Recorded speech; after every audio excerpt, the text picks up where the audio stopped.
Lazima ifanywe, kazi lazima imalizwe. Unacheki So hii ndio ilikuwa ile gap. Ile gap tulikuwa nayo, unaona? So tumekata pieces mpaka tukajoin, tukaimaliza So hapa saa hii kupaka rangi hii ni pressure ya wakubwa Wanataka hii kitu ionekane smart, ionekane mzuri lakini bado haijachomwa Hata unaona chini vile tumefit. Hapa hivi inafaa ichomwe yote round. Hii kitu yote chini base Sasa hii imepigwa spot. Sasa kwa saa hii inapigwa rangi umeicheki, inapigwa rangi.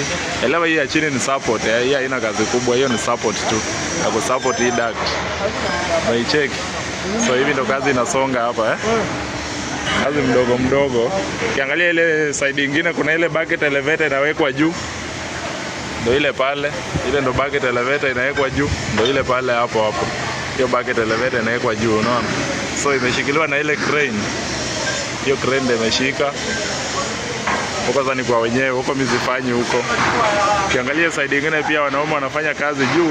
Unaona kitu wanaunda pale. Hao nao wanafanya kazi. Huyo ni welder anachoma moto pale juu, unaona? Huyo ni welder. Anamwaga moto kumwaga. Haya.